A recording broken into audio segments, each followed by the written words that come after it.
بسم اللہ الرحمن الرحیم۔ بھائی جان کا اصل نام تو بلال تھا، مگر امی ابو انہیں منّے میاں ہی کہہ کر پکارتے تھے۔ ان کے دوست انہیں بلال کے نام سے جانتے تھے۔ میٹرک میں ہونے کی وجہ سے ان سے ایسی حرکت کی توقع نہ تھی جیسی گزشتہ 3 مہینوں سے کر رہے تھے۔ بھائی جان مسلسل ہر ماہ اپنے جوتے گم کر رہے تھے۔ تیسری بار جب وہ جوتوں کے بغیر اسکول سے گھر آئے تو امی بے حد پریشان ہوئی اور انہوں نے بھائی جان سے پوچھا۔ انہوں نے جو وجہ بتائی وہ امی سے مشکل ہی سے ہضم ہو پائی۔ رات کو سب ابو کے سامنے موجود تھے۔ ہاں منّے میاں بتاؤ، آج جوتے کہاں گئے؟ ابو نے پوچھا۔ ابو میں نے امی کو بتا تو دیا ہے، بھائی جان نے رونی صورت بنا کر جواب دیا، مگر اس پر اعتبار کرنا تو مشکل ہے۔ یہ کیسے ہو سکتا ہے کہ اسکول سے واپس پر تم مسجد میں نماز پڑھنے گئے اور واپسی میں جوتے اپنی جگہ پر نہیں تھے؟ ہر بار جوتوں کے گم ہونے کی تم یہی وجہ بتاتے ہو۔ اس مسجد میں جہاں تم نماز پڑھتے ہو میں بھی اکثر وہیں نماز پڑھتا ہوں، مگر میرے تو کیا کسی اور کے جوتے بھی وہاں گم نہیں ہوئے۔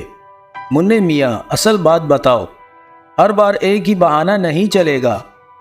بھائی جان ہکلائے۔ جی ابو نے اس کے بعد کچھ نہ کہا اور پھر ہم سب اپنے اپنے کمروں میں سونے کے لیے چلے گئے۔ دوسرے دن صبح ابو بھائی جان کے اسکول گئے اور پرنسپل صاحب سے مل کر انہیں ساری صورتحال بتائی۔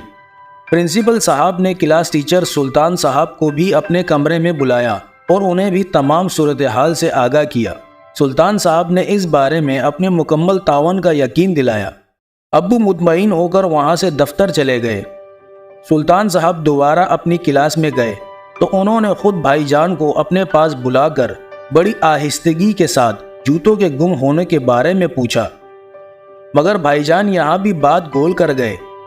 دوسرے دن سلطان صاحب نے کسی خیال کے تحت ان تینوں بچوں کو اپنے پاس بلایا جنہیں کئی دنوں سے نئے جوتے پہن کر نہ آنے پر انہوں نے سزا دی تھی۔ ان تینوں کے والدین کے مالی حالات بھی اچھے نہیں تھے، اس لیے وہ نئے جوتے خرید نہیں سکتے تھے۔ یہ بات سلطان صاحب کو بھی معلوم تھی، مگر اسکول کا نظم و ضبط قائم رکھنے اور بچوں کو صفائی کا پابند بنانے کے لیے انہوں نے ان بچوں کو سزا دینا ضروری سمجھا تھا۔ وہ تینوں مسلسل کئی دنوں سے پھٹے ہوئے جوتے پہن کر آ رہے تھے۔ آج جب سلطان صاحب نے ان کے جوتے دیکھے تو وہ نئے معلوم ہوئے۔ انہوں نے ان تینوں کو پرنسپل صاحب کے کمرے میں بلا لیا اور نئے جوتوں کے بارے میں پوچھا تو انہوں نے سب کچھ صاف صاف بتا دیا۔ کچھ دیر بعد سلطان صاحب نے فون پر ابو کو اصل حقیقت سے آگاہ کیا۔ ابو یہ سن کر بہت خوش ہوئے۔ رات کو کھانے کے بعد ابو کے کمرے میں بھائی جان کی حاضری تھی۔ ابو کے کمرے میں صرف انہیں ہی بلایا گیا تھا۔ جب وہ کمرے میں سلام کر کے داخل ہوئے تو ابو نے انہیں بیٹھنے کا اشارہ کیا۔ پھر ابو بولے، ہاں بھائی منّے میاں، تمہارے جوتوں کے 3 جوڑے کے گم ہونے کی اطلاع اور اصل حقیقت تو مجھے معلوم ہو گئی ہے۔ ابو نے کہا اور کچھ دیر سانس لینے کے لیے رکے۔ جی وہ ابو، بھائی جان نے کچھ کہنے کے لیے منہ کھولا۔ مجھے معلوم ہو گیا ہے کہ پہلی بار جوتے گم ہونے کا بہانہ بنا کر تم نے اپنے کلاس فیلو عبدالعزیز کی مدد کی، کیونکہ وہ ٹیچر کے کہنے کے باوجود نئے جوتے خریدنے کی طاقت نہیں رکھتا تھا۔ دوسری بار یہی تجربہ تم نے اپنے دوسرے ساتھی مدثر کے لیے کیا، اور اس بار یہ کام تم نے اپنے ایک اور ساتھی شاہد کے لیے کیا۔ ابو کچھ دیر رکے اور پھر کہا، بیٹا مجھے خوشی ہے کہ تم اپنے دوستوں اور ہم جماعت ساتھیوں کا اس قدر خیال رکھتے ہو، مگر اس میں ایک غلطی ہو گئی۔ بھائی جان نے پوچھا، وہ کیا ابو؟ تم نے اس سارے معاملے میں جھوٹ کا سہارا لیا۔ کیا یہ بہتر نہ ہوتا کہ تم مجھے اور اپنی امی کو اعتماد میں لیتے تو ہم تمہیں کبھی بھی اس کام سے نہ روکتے؟ تم نے کتابوں میں پڑھا ہوگا کہ ہمارا مذہب اسلام ہم سے یہ چاہتا ہے کہ جو چیز ہمارے پاس ہماری ضرورت سے زائد ہے اس پر دوسروں کا حق سمجھیں۔ آج ہم پر اللہ تعالیٰ کا یہ کرم ہے کہ اس نے ہمیں اپنی ضرورتوں سے زیادہ عطا کیا ہے، اس لیے اپنے اطراف کے لوگوں کی ضروریات کا خیال رکھنا ضروری ہے۔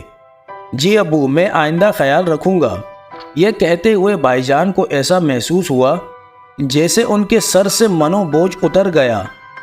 پھر وہ اجازت لے کر کمرے سے باہر آ گئے۔